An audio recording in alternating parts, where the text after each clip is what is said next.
So hello all, welcome back. तो देखिए, ये वाली वीडियो में हम बात करेंगे लेक्चर नंबर 8 काइनेमेटिक्स का। यानी कि यहाँ से पहले जो 7 लेक्चर्स हमारे पास हैं वो हो चुके हैं, जो हमारे पास जनरल मोशन होता है उसके बारे में। नाउ जो लेक्चर 8 हमारे पास है एंड लेक्चर 9 फिर लेक्चर 10 हमारे पास, इसमें हम बात करेंगे किन की? इसमें हम बात करेंगे वेक्टर्स की। सो हमारा यूनिट नंबर 2 चल रहा है।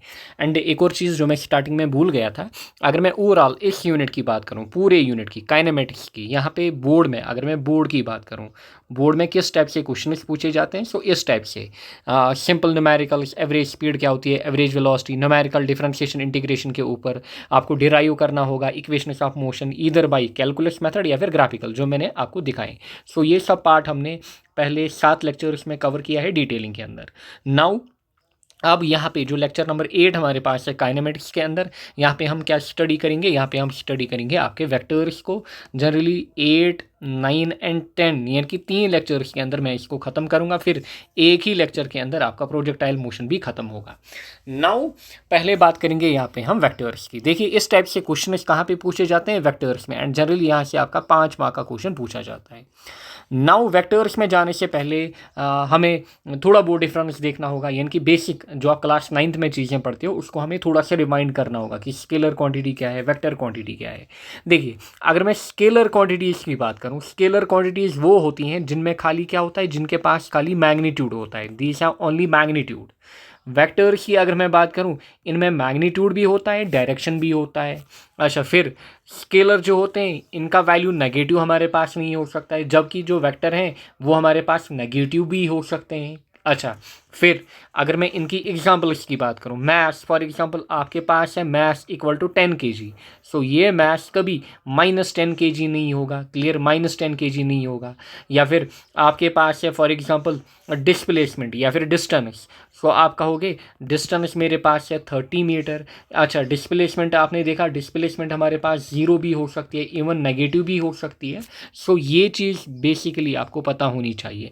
एंड जब भी हम वेक्टर्स की बात करेंगे इस यूनिट के अंदर, सो वेक्टर्स में हमारा क्या क्या आ जाता है? डिस्प्लेसमेंट हो गया, वेलोसिटी हो गया, acceleration, force, weight, momentum, temperature change, extra extra और ढेर सारी क्वांटिटीज़। सो जब हम वेक्टर की बात कर रहे होंगे, फॉर एग्जांपल अगर हम कहीं पे वेक्टर की बात कर रहे हैं, मतलब फोर्स हो सकता है, इट कैन बी वेलोसिटी हो सकता है, डिस्प्लेसमेंट हो सकती है, एक्सेलरेशन हो सकता है। सो इन शॉर्ट, वो क्वांटिटीज़ जिनमें मैग्नीट्यूड भी हो एंड डायरेक्शन भी हो, यानी कि वो क्वांटिटीज़ जो मैग्नीट्यूड भी दिखाती हो एंड साथ में डायरेक्शन, यानी कि आप डायरेक्शन को भी क्या कर रहे हो? आप डायरेक्शन को भी डिफाइन कर रहे हो। आप क्या कर रहे हो? डायरेक्शन को भी डिफाइन कर रहे हो। फॉर एग्जांपल आप कहते हो कोई बंदा जो है उसने डिस्टेंस कवर की कितनी? उसने डिस्टेंस कवर की 9 metre from A point to B point, but यहाँ पे आप डायरेक्शन नहीं दिखाते हो। वहीं पे अगर फॉर एग्जांपल डिस्प्लेसमेंट की हम बात करेंगे, आप कहोगे किसी बंदे की या फिर किसी पर्सन की डिस्प्लेसमेंट हुई, कितनी डिस्प्लेसमेंट हुई? Let 3 metre. आप साथ में डायरेक्शन भी डिफाइन करोगे, in north east direction. So यही चीज़ हमारे पास किसको डिफाइन करती है? वेक्टर को। सो वेक्टर जो है, वेक्टर एक ऐसी क्वांटिटी है जो आपको मैग्नीट्यूड, सो 3 जो यहाँ पे है it is magnitude as well as direction आपको दे देगा। Clear? As well as direction आपको देगा।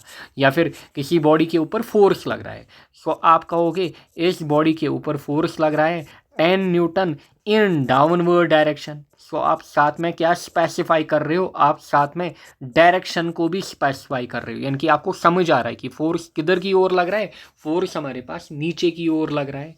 सो ऐसी क्वांटिटीज़ को हम क्या कहते हैं? ऐसी क्वांटिटीज़ को हम कहते हैं वेक्टर क्वांटिटीज। सो ये बेसिक डिफरेंस है जो आपको स्टार्टिंग में पता होना चाहिए। सो स्केलर्स में खाली मैग्नीट्यूड होता है, यहाँ पे magnitude as well as direction vectors के अंदर।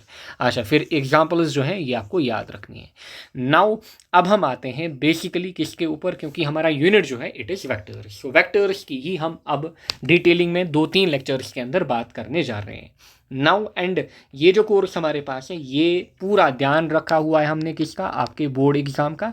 एंड ऑलरेडी मैंने आपसे कहा कि इसमें हमारे पास जो टोटल लेक्चर्स होंगे वो 45 to 55 इसी रेंज में बन सकते हैं टोटल आपके पूरे 11th का। एंड अगर आपने कुछ भी नहीं पढ़ा है, आप एक बिगिनर हो, आप 0 लेवल पे हो, सो ये सीरीज़ आपके लिए है। एंड जो ऑलरेडी प्लेलिस्ट हमारी चैनल पे है, क्लियर, जो वन शॉट्स हैं they are also applicable, but वो कब है, अगर आपने थोड़ा बहुत पढ़ा हुआ है आपको रिवीजन पर्पज़ के लिए, या फिर आप एक बिगनर भी हो उसके लिए भी, बट यहाँ पे हम थोड़ा और डिटेलिंग में जा रहे हैं ताकि आपको और बेनिफिट्स हो। नाउ वेक्टर क्वांटिटी, वेक्टर की अगर हम बात करें, it is defined as the physical quantity which has both magnitude and direction. जो ऊपर हमने बात की कि इसमें मैग्नीट्यूड भी होगा। फॉर एग्जांपल आप कहते हो फोर्स कितना 10 newton in downward direction, in downward direction, so 10 क्या है यहाँ पे, इट इज़ मैग्नीट्यूड, एंड जो डाउनवर्ड डायरेक्शन है, ये डाउनवर्ड किस चीज़ को स्पेसिफाई कर रहा है, डायरेक्शन को। एंड साथ में वेक्टर एक ऐसी क्वांटिटी होगी जो कि ओबे कर रहा होगा laws of vector addition. Clear, ये ओबे कर रहा होगा किनको, लॉज ऑफ वेक्टर एडिशन को। सो ये बेसिक डेफिनेशन है जो आपको याद रखनी है। नाउ नेक्स्ट हमारे पास है representation of a vector. Clear, vector को हम कैसे रिप्रेजेंट करें, क्लियर, वेक्टर को हम कैसे रिप्रेजेंट करें। जो वेक्टर हमारे पास होता है it is represented by an arrow. So एक एरो से आप क्या करोगे, एक एरो से आप वेक्टर को क्या करोगे, रिप्रेजेंट करोगे, यानी कि ऐसे आप एरो ड्रा करोगे। क्लियर, ऐसे आप एरो ड्रा करोगे एंड उससे आप क्या करोगे, एक वेक्टर को रिप्रेजेंट करोगे। For example velocity vector, velocity vector V के ऊपर ऐसे आप एरो लगाओगे। अच्छा, फॉर एग्जाम्पल फोर्स वेक्टर हमारे पास एफ के ऊपर ऐसे आप एक एरो लगाओगे, सो ये डिनोट कर रहा होगा दिस इज फोर्स वेक्टर हमारे पास। या फिर मोमेंटम, सो इसके ऊपर ऐसे वेक्टर लगाओगे, so this is momentum vector. So ऐसे बेसिकली आप रिप्रेजेंट करते हो एक वेक्टर को। जैसे थीटा को आप ऐसे रिप्रेजेंट करते हो, आपको समझ आता है कि ये हमारे पास एंगल है। अच्छा, डेल्टा को ऐसे कर लेते हो या फिर ऐसे कर लेते हो, सो दिस इज सिंपली रिप्रेजेंटेशन। जैसे एडिशन को आप ऐसे रिप्रेजेंट करते हो, सब्ट्रैक्शन को ऐसे, मल्टीप्लिकेशन को ऐसे ही एक वेक्टर को हम कैसे रिप्रेजेंट करते हैं, बाय एन एरो। नाउ ध्यान दीजिएगा, length of arrow will represent magnitude of the vector. Now यहाँ पे जो एरो बेसिकली होगा ये क्या रिप्रेजेंट करेगा, ये मैग्नीट्यूड को दिखाएगा। ये जो एरो होगा ये किसको दिखाएगा, ये मैग्नीट्यूड को दिखाएगा, ये मैग्नीट्यूड को रिप्रेजेंट करेगा, यानी कि जितना बड़ा एरो होगा उतना ज़्यादा मैग्नीट्यूड होगा। एग्जाम्पल की अगर हम बात करें, फॉर एग्जाम्पल मैंने यहाँ पे वेक्टर ए बनाया, क्या बनाया, वेक्टर ए। सिमिलरली अगर मैं यहाँ पे वेक्टर बी बनाऊँ, आपको क्या दिख रहा है, कौन सा बड़ा है, सो आप कहोगे सीधे वेक्टर बी जो है इसकी लेंथ ज़्यादा है। सो जिसकी लेंथ ज़्यादा होगी उसका मैग्नीट्यूड ज़्यादा होगा। सो इन शॉर्ट आप कहोगे वेक्टर बी जो है, ऐसे वेक्टर बी जो है इसका मैग्नीट्यूड, एंड मैग्नीट्यूड को हम दो एरो से रिप्रेजेंट करते हैं। क्लियर, सो दो एरो से हम किसको रिप्रेजेंट करते हैं, मैग्नीट्यूड को, एंड मैग्नीट्यूड किसी भी क्वांटिटी का हमेशा क्या होता है, पॉजिटिव। सो हम कहेंगे vector B is greater than vector A, ऐसे हम इस चीज़ को क्या करेंगे, रिप्रेजेंट करेंगे, यानी कि magnitude of vector B is greater than magnitude of vector A. So इस चीज़ को, इन दो एरोज को आप क्या पढ़ोगे, magnitude. So magnitude of this is vector B, so magnitude of vector B is greater than magnitude of vector A, क्योंकि B जो है इसकी लेंथ हमने यहाँ पे ज़्यादा बनाई। क्लियर, जो बी हमारे पास है इसकी लेंथ हमने यहाँ पे ज़्यादा बनाई। So in short length of a vector क्या रिप्रेजेंट करती है, मैग्नीट्यूड, मैग्नीट्यूड। फॉर एग्जांपल अगर मैं डिस्प्लेसमेंट की बात करूँ, डिस्प्लेसमेंट को मैंने रिप्रेजेंट किया bye for example D1 vector से, सो मैंने लिखा 3 मीटर की डिस्प्लेसमेंट। सिमिलरली मैंने लिखा डिस्प्लेसमेंट D2 5 मीटर। सो बताइए किस केस में मुझे बड़ा एरो बनाना होगा। सो इस केस में क्या करूँगा, मैं बड़ा एरो बनाऊँगा, इस केस में मैं छोटा एरो बनाऊँगा। सो ये जो एरो है ये डिनोट कर रहा होगा बड़े मैग्नीट्यूड को, एंड ये जो छोटा एरो है ये छोटे मैग्नीट्यूड को डिनोट कर रहा होगा। समझ में आ रहा होगा। सो इन शॉर्ट जो हमारे पास एरो है, एरो की लेंथ क्या रिप्रेजेंट करती है, एरो की लेंथ रिप्रेजेंट करती है मैग्नीट्यूड को। किसको रिप्रेजेंट कर रही है, मैग्नीट्यूड को। नाउ एक और बात जो हमारे पास एरो है, फॉर एग्जांपल ये मेरे पास है कोई एरो। नाउ ये जो एरो हमारे पास होता है, अगर मैं इसकी बात करूं, यहाँ से इस चीज़ को हम क्या बोलते हैं, this is head of an arrow, ये हमारे पास हेड होगा।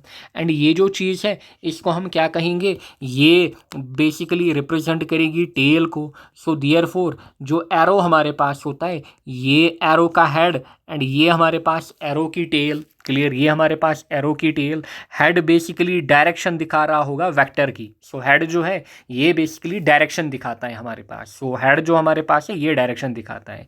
एंड ओवरऑल लेंथ आपने क्या देखी, लेंथ किसको रिप्रेजेंट कर रही है, लेंथ यहाँ पे मैग्नीट्यूड को रिप्रेजेंट कर रही है। यानी कि जितना बड़ा वैल्यू, जैसे मैंने अभी आपसे कहा डिस्प्लेसमेंट डी से रिप्रेजेंट करिए, एस से रिप्रेजेंट करिए, स्मॉल डी से।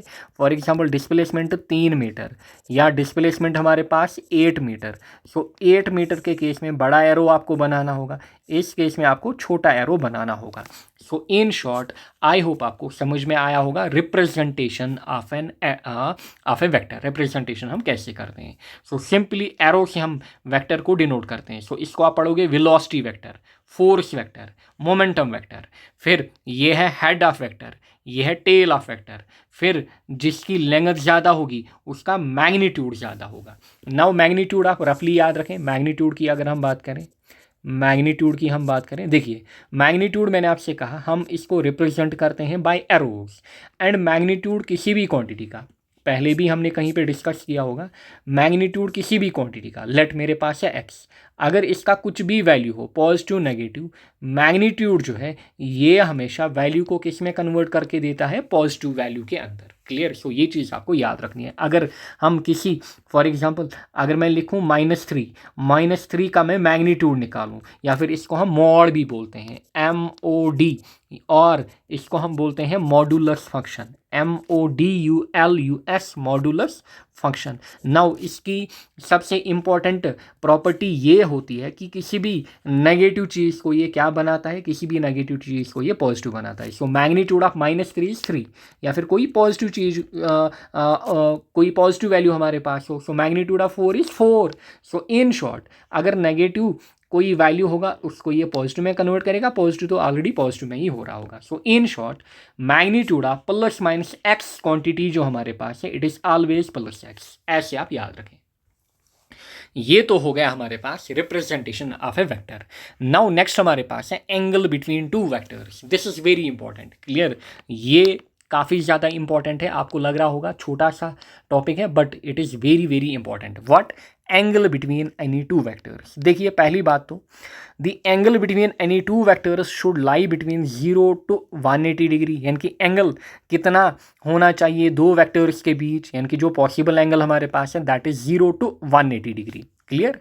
फिर to make angle between any two vectors we have to join their tails by parallel shifting. ध्यान दीजिएगा जब भी आपको एंगल निकालना होगा, इन शॉर्ट आपको याद रखना है कि आपको एंगल काउंट करना है। एंगल मस्ट बी बिटवीन, ऐसे आप अपनी भाषा में याद रखोगे, angle must be between tail and tail, between tail and tail, या तो टेल एंड टेल के बीच होना चाहिए, और हेड एंड हेड, या तो हेड एंड हेड के बीच होना चाहिए। अभी आपको समझाते हैं इस चीज़ का मतलब एंगल आप कैसे निकालोगे।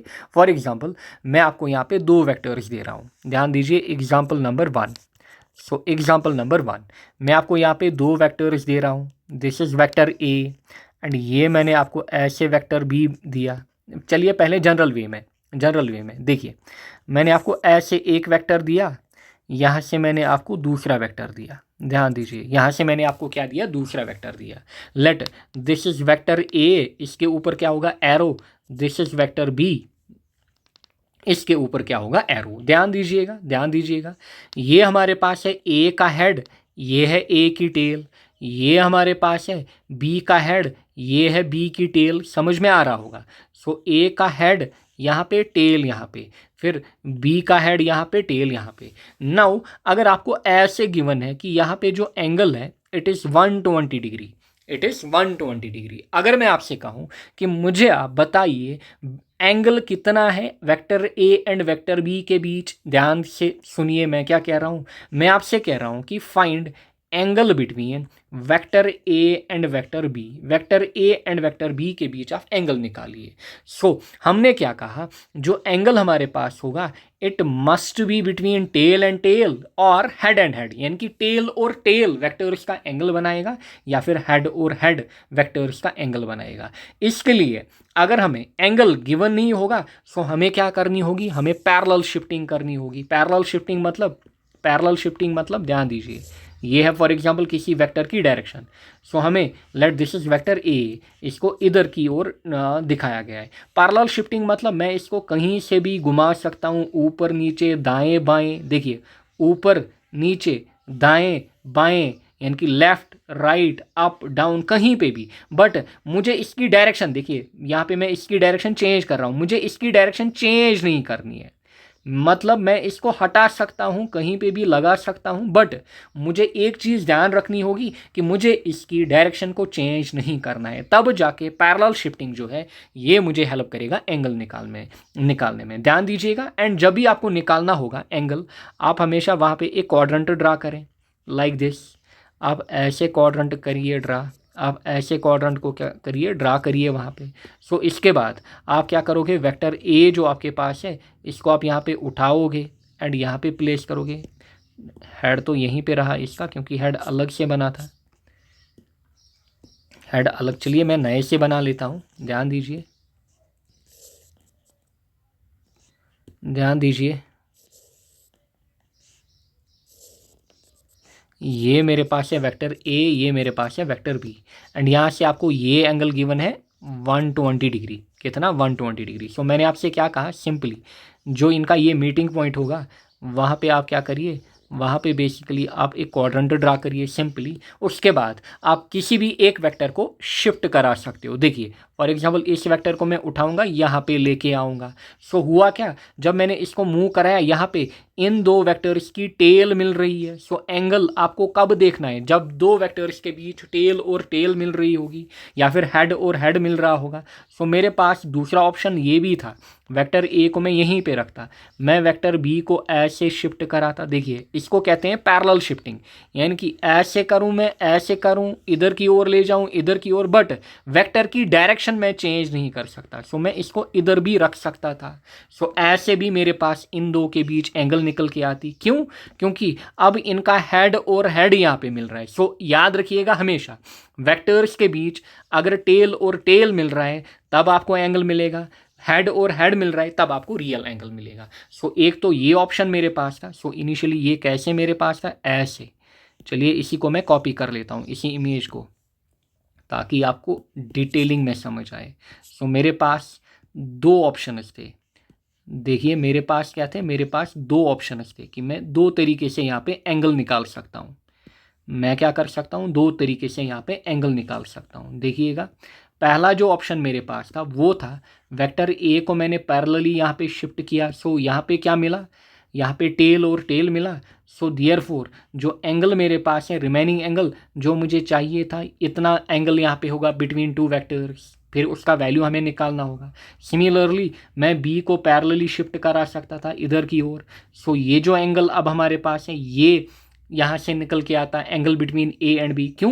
क्योंकि अब इनका हेड और हेड मिल रहा है। सो इन शॉर्ट याद रखिएगा, जब भी आपको दो वेक्टर्स के बीच एंगल निकालना होगा आपको टेल और टेल मिलाना है, हेड और हेड। यहाँ पे अगर आप देखोगे, यहाँ पे देखिए वेक्टर ए का क्या था, वेक्टर ए का हेड, एंड बी का क्या था, टेल। सो यहाँ पे हेड और टेल मिल रहा था। सो ऐसे एंगल आपको नहीं मिलेगा, आपको टेल और टेल जोड़ना है, हेड और हेड। आई होप आपको समझ में आया होगा।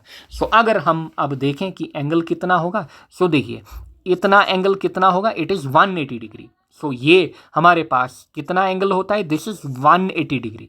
ऐसे अलग दिखाते हैं क्वाड्रेंट को पहले, दिस इज क्वाड्रेंट हमारे पास, ये है क्वाड्रेंट हमारे पास, ठीक। सो ये एंगल हमारे पास कितना होता है, दिस इज 180, ये कंप्लीट कितना 360। सो ये 90, फिर ये 90 हो गया, टोटल 180। अब इसने इतना एंगल कितना दिया है, 120। सो ये जो रिमेनिंग होगा, ये रिमेनिंग एंगल क्या होगा, 180 minus 120, that is equal to 60 degree. Therefore जो एंगल हमारे पास यहाँ पे था दो वेक्टर्स के बीच, that was 60 degree, not 120। Clear? So ऐसे आपको ध्यान रखना है। क्लियर? सो यहाँ पे ये एंगल हमने फिर निकाला, यहाँ पे ये एंगल हमने फिर निकाला। क्लियर? सो कितना एंगल निकला हमारे पास, ये दिस इज हमारे पास 60 डिग्री। सो ये एंगल आपने निकाला कितना, 60 डिग्री। आई होप आपको समझ में आ रहा होगा। सिमिलर वे में यहाँ से भी आप निकाल सकते थे। क्लियर? सो ये हमारे पास कितना था, ये हमारे पास 120 था। सो देयरफॉर 120 जो हमारे पास है ये इस चीज़ को रिप्रेजेंट करेगा। ध्यान दीजिएगा, जो 120 हमारे पास है वो इतना रिप्रेजेंट कर रहा होगा, this much will be 120। And ये जो रिमेनिंग हमारे पास होगा, ये रिमेनिंग कितना होगा, दिस विल बी 60। क्योंकि अगर यहाँ से यहाँ तक 120, सो यहाँ से यहाँ तक 60, ये total 180। So this is 60 degree. So यहाँ पे एंगल जो था it was 60 degree. I hope आपको समझ में आया होगा। क्लियर? सो इस चीज़ का आपको ध्यान रखना है। क्लियर?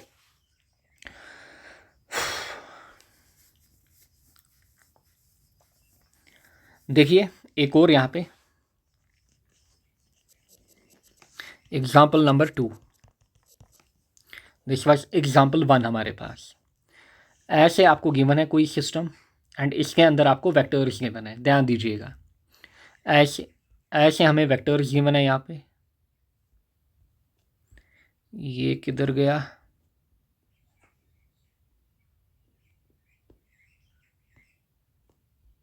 देखिएगा। So this is like this. यहाँ पे हमें ऐसे गिवन है। देखिए यहाँ पे मुझे गिवन है कोई वेक्टर ए, ऐसे ये मेरे पास है वेक्टर ए एंड ये मेरे पास है वेक्टर बी कोई। अच्छा, फिर यहाँ से मुझे ऐसे दिया गया है कोई वेक्टर सी, फिर यहाँ पे ऐसे मुझे दिया गया है कोई वेक्टर डी। सो ये सब चीज़ें क्या है, ये मुझे गिवन है। एंड मुझे यहीं से गिवन है कि ये एंगल जो है दिस इज 60 डिग्री। एंड ऐसे ही मुझे बताया गया है कि ये जो एंगल है दिस इज़ 30 डिग्री एंड ये जो एंगल है दिस इज़ 90 डिग्री। सो ऐसे मुझे गिवन है। मुझे क्या करना है, in vectors A vector, B vector, C vector, D vector, इनके बीच मुझे एंगल निकालना है। सो सबसे पहले I will draw a quadrant. So ऐसे मैं क्वाड्रेंट को ड्रा करूँगा। ध्यान दीजिएगा, मैं क्या करूँगा, क्वाड्रेंट को ड्रा करूँगा। फिर इसके बाद एक एक करके मैं इनकी क्या करूँगा, पैरेलल शिफ्टिंग करूँगा। ध्यान दीजिए, पैरेलल शिफ्टिंग आपके पास आप जहाँ भी घुमाना, मतलब आप दाएं बाएं राइट लेफ्ट ऊपर नीचे जहाँ भी आप घुमाना चाहते हो, बस आपको पैरेलल वे में घुमाना है। मतलब आपको डायरेक्शन चेंज नहीं करनी है। मैं ऐसे इसको रख सकता हूँ इधर की ओर इधर की ओर, मगर मुझे इसकी डायरेक्शन चेंज नहीं करनी है। सो वेक्टर ए जैसे यहाँ पे था वैसे ही यहाँ पे, देखिए ये ऐसे था ना यहाँ पे, सो यहाँ पे भी मैंने इसको ऐसे ही रखा। ध्यान दीजिए, यहाँ पे भी मैंने इसको क्या किया, ऐसे ही रखा। फिर इसके बाद मैं बी वेक्टर को उठाऊंगा। देखिए बी वेक्टर को मैंने ऐसे उठाया एंड यहाँ पे मिलाया। सो यहाँ पे था ना बी वेक्टर हमारे पास, ध्यान दीजिए। सो इस वेक्टर को मैंने इधर की ओर मूव कराया without changing the direction. Similarly मैंने क्या किया, वेक्टर सी जो मेरे पास है इसको मैंने ऐसे उठाया एंड यहाँ पे लाया, ऐसे घुमा के लाया। सो ऐसे मैंने इसको घुमा के लाया। पहले नीचे इसको ए लिखते हैं। So this is a vector, ये मेरे पास है सी वेक्टर। सो यहाँ पे हमारे पास क्या था, यहाँ पे हमारे पास था सी वेक्टर, है ना। नाउ सिमिलर वे में जो डी वेक्टर है, देखिए इसको मैं कैसे पैरेलली शिफ्ट कर रहा हूँ। ऐसे मैंने इसको यहाँ पे रखा। सो ऐसे मैंने वेक्टर डी को यहाँ पे रखा विदाउट चेंजिंग दी डायरेक्शन। ध्यान से देखिएगा, डायरेक्शन चेंज नहीं करनी है। सो दिस इज वेक्टर डी हमारे पास। नाउ आप इजीली एंगल्स यहाँ पे निकाल सकते हो। क्लियर? सो इनिशियली भी अगर आप देखोगे ये एंगल हमारे पास 90 था। क्लियर? ये एंगल हमारे पास 90 था। सो हमने इसको ऐसे शिफ्ट कराया। क्लियर? हमने इसको ऐसे शिफ्ट कराया। अब आप इजीली बता सकते हो कि किसके बीच कितना एंगल हमारे पास है। यहाँ पे ये वर्टिकल के साथ अगर आप देखोगे, ये जो वेक्टर सी था ये वर्टिकल के साथ कितना एंगल बना रहा था, 60। यहाँ पे देखिए दिस इज सी वेक्टर, ये है वर्टिकल। सो अगेन ये एंगल हमारे पास कितना होगा, ध्यान से देखिएगा, ये एंगल हमारे पास कितना होगा, 60 डिग्री होगा। अच्छा, ये हमें गिवन है। फिर ये वर्टिकल के साथ कितना बना रहा था, 30। इसका मतलब जो ये वाला एंगल हमारे पास होगा दिस विल बी 30 डिग्री। अब आप इजीली बता सकते हो कि कौन सा एंगल क्या होगा। मीन्स जो ये ए एंड सी जो हमारे पास होगा इनके बीच एंगल कितना होगा, 30। क्यों? क्योंकि यहाँ से यहाँ तक ये टोटल कितना होता है, 90 डिग्री। इसमें से ये रहा 60, फिर ये कितना होगा, देयरफॉर 30। अब बताइए ये एंगल कितना होगा। अगर आप देखोगे ये पूरा एंगल कितना होगा, 90 डिग्री। सो ये पूरा एंगल होगा 90 डिग्री, उसमें से ये 30। सो रिमेनिंग ये कितना होगा, 60। सो ये एंगल हमारे पास कितना होगा, 60। सो अब आप बता सकते हो किसी भी वेक्टर के बीच कितना एंगल होगा। सो अगर मैं आपसे कहूँ angle between vector A and B, so आप कहोगे कितना है, सो ये रहा ए वेक्टर, ये रहा बी, सो इनके बीच टोटल कितना एंगल होगा, 90 डिग्री। समझ में आ रहा होगा। अगर मैं आपसे कहूँ एंगल बिटवीन, मुझे बताइए, vector B and vector D, vector B and vector D, so आप कहोगे ये रहा वेक्टर बी, क्योंकि इन सब के क्या मिल रहे हैं, इन सब के टेल्स मिल रहे हैं। सो ये रहा वेक्टर बी, यहाँ से यहाँ तक 90, फिर यहाँ से यहाँ तक कितना 60, यानी कि इनके बीच कितना एंगल होगा, 90 + 60, दैट इज़ 150 डिग्री, यानी कि 90 + 60 हमारे पास। आई होप आपको समझ में आया होगा। क्लियर। सो ये चीज़ें, या फिर बताइए आप angle between vector A, vector D, vector C and D बताइए, वेक्टर सी एंड डी बताइए कितना एंगल होगा। सो देखिए ये है सी हमारे पास, ये रहा डी, इनके बीच का angle, so this is 30, this is 60, यानी कि इनके बीच कितना angle total, 90 degree. So I hope आपको समझ में आया होगा एंगल्स कैसे निकालने हैं। नाउ अब हम आते हैं किसके ऊपर, टाइप्स ऑफ वेक्टर्स के ऊपर। सो दिस इज इनफ, ताकि आपको क्या पता चले, एंगल पता चले। नाउ टाइप्स ऑफ वेक्टर्स, देखिए अलग अलग टाइप के वेक्टर्स हमारे पास होते हैं। सबसे पहला जो वेक्टर हमारे पास है, इट इज़ जीरो वेक्टर, और इसी को कहा जाता है नल वेक्टर। और इसी को क्या कहा जाता है, इसी को कहा जाता है नल वेक्टर। जीरो वेक्टर या फिर नल वेक्टर जो हमारे पास होता है, ये होता क्या है, एक ऐसा वेक्टर जिसकी लेंथ जीरो हो। लेंथ मतलब जिसका बेसिकली जो मैग्नीट्यूड हमारे पास हो, इसका मैग्नीट्यूड जीरो होगा। इस वेक्टर का मैग्नीट्यूड क्या होगा, जीरो होगा। देखिए फॉर एग्जांपल ये मेरे पास है वेक्टर, ध्यान दीजिएगा, ये मेरे पास क्या है, ये मेरे पास है कोई वेक्टर ए, ये मेरे पास क्या है, कोई वेक्टर ए। अगर इस वेक्टर को मैं क्या करूं, अगर इस वेक्टर को मैं, ध्यान दीजिए, ये मेरे पास ऐसा था, इस वेक्टर को मैं क्या करूं, इस वेक्टर को मैं छोटा करूं, यानी कि इस वेक्टर को मैं क्या करूं, ध्यान से देखिएगा, इस वेक्टर को मैं क्या कर रहा हूं, छोटा कर रहा हूं। नहीं हो रहा है, अरे हो जाए यार। इस वेक्टर को मैं क्या कर रहा हूँ, इस वेक्टर को मैं धीरे धीरे क्या कर रहा हूँ, छोटा कर रहा हूँ। देखिए सो इस वेक्टर को मैं छोटा कर रहा हूँ, इस वेक्टर को मैं छोटा कर रहा हूँ। सो एक टाइम ऐसा आएगा, एक टाइम ऐसा आएगा कि ये जो मेरे पास एरो था, अब ये क्या बन के रहेगा, ये मेरे पास पॉइंट बन के रहेगा। ये जो मेरे पास वेक्टर था, यानी कि जिसकी लेंथ इनिशियली इतनी थी, लेंथ क्या डिनोट कर रहा है, मैग्नीट्यूड। सो मैंने इसको क्या किया, मैंने इसको छोटा किया, मैं इसको क्या करता गया, छोटा करता गया। सो एक टाइम ऐसा आएगा कि ये जो एरो, बड़ा एरो था, अब ये क्या बनेगा, ये मेरे पास पॉइंट की फॉर्म में बनेगा। ये मेरे पास क्या बनेगा, पॉइंट की फॉर्म में बनेगा।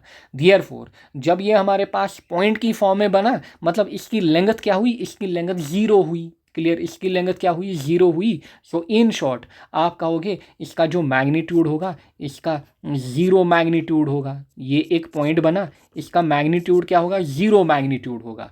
एंड बेसिकली डायरेक्शन क्या होगी इसकी, नॉन डिफाइनड। डायरेक्शन क्या होगी, direction will be non defined, direction will be non defined. इनकी डायरेक्शन भी पॉइंट, क्योंकि पॉइंट की डायरेक्शन डिफाइन नहीं होती है। एरो की देखिए, ये आपको इधर की ओर डायरेक्शन दिखा रहा था, इधर की ओर, इधर की ओर, या फिर ऐसे हो सकता है, ऐसे हो सकता है। सो एरो आपको डायरेक्शन, एरो का हेड जो है वो आपको डायरेक्शन दिखाता है। क्या पॉइंट आपको डायरेक्शन दिखाता है, नहीं। सो देयरफॉर ना तो इसकी लेंथ है, सो जीरो लेंथ मतलब जीरो मैग्नीट्यूड, एंड डायरेक्शन भी स्पेसिफाई नहीं होगी। ऐसे वेक्टर को हम क्या कहते हैं, जीरो वेक्टर या फिर नल वेक्टर। सो ये चीज़ आपको याद रखनी है। As zero vector denoted is a vector of length 0, thus has all components equal to 0. Clear? So ये चीज़ आपको याद रखनी है। So in short, a null vector या फिर zero vector is the vector whose magnitude is 0. Clear? जिसका magnitude क्या होगा, जिसका मैग्नीट्यूड हमारे पास 0 होगा। क्लियर। अच्छा, नाउ नल वेक्टर या फिर जीरो वेक्टर जो हमारे पास है, इसकी दो कंडीशंस होती हैं कि कब हमारे पास नल वेक्टर या जीरो वेक्टर बनेगा। क्लियर, कब हमारे पास नल वेक्टर या जीरो वेक्टर बनेगा। पहली कंडीशन, अगर हम किसी वेक्टर को मल्टीप्लाई करें बाय जीरो, फॉर एग्जांपल मेरे पास है वेक्टर ए, इसको मैं मल्टीप्लाई कर रहा हूँ जीरो के साथ, so I will get a zero vector या फिर I will get a null vector यहाँ पे। ये कंडीशन हो सकती है। या फिर मेरे पास दूसरी कंडीशन हो सकती है कि मेरे पास कोई वेक्टर ए है, एंड इसी वेक्टर ए को मैं ऐड कर रहा हूँ नेगेटिव ऑफ ए, यानी कि इसी का क्या मैं इसको ऐड कर रहा हूँ, इसका नेगेटिव, यानी कि ए को मैं ऐड कर रहा हूँ, जो वेक्टर ए मेरे पास है उसको मैं ऐड कर रहा हूँ negative of A. So it will become a minus A, that is it will become हमारे पास ज़ीरो। सो ये दो तरीके हमारे पास होते हैं कि हम क्या बनाएं, हमारे पास क्या बनेगा, हमारे पास ज़ीरो वेक्टर या फिर नल वेक्टर बनेगा। कब? अगर आप वेक्टर ए को ज़ीरो से मल्टीप्लाई कर रहे हो, क्लियर, ज़ीरो से मल्टीप्लाई कर रहे हो, अच्छा, रिजल्टेंट जो होगा वो ज़ीरो बनेगा। या फिर आप किसी वेक्टर ए को उसी के नेगेटिव से क्या कर रहे हो, आप उसको उसी के नेगेटिव से ऐड कर रहे हो। नेगेटिव मतलब फॉर एग्जांपल ये मेरे पास है वेक्टर ए, इसका नेगेटिव क्या होगा, मतलब ऐसे ही इतना ही वेक्टर उसकी लेंथ सेम होगी बट डायरेक्शन क्या होगी, चेंज होगी। इसको हम कहेंगे माइनस ए, क्लियर, माइनस ए, समझ में आ रहा होगा। So this was vector A in this direction, right direction में। मैंने क्या किया, वेक्टर ए को अब अपोजिट डायरेक्शन में लगाया, उसको हम बोलते हैं माइनस ऑफ ए। उसको हम क्या कहते हैं, उसको हम कहते हैं minus of A. So it is in short यहाँ पे चेंज इन डायरेक्शन हमने दिखाई। सो ये दो कंडीशन हो सकती हैं कि हमारे पास नल वेक्टर बने या फिर ज़ीरो वेक्टर। नेक्स्ट हमारे पास है यूनिट वेक्टर।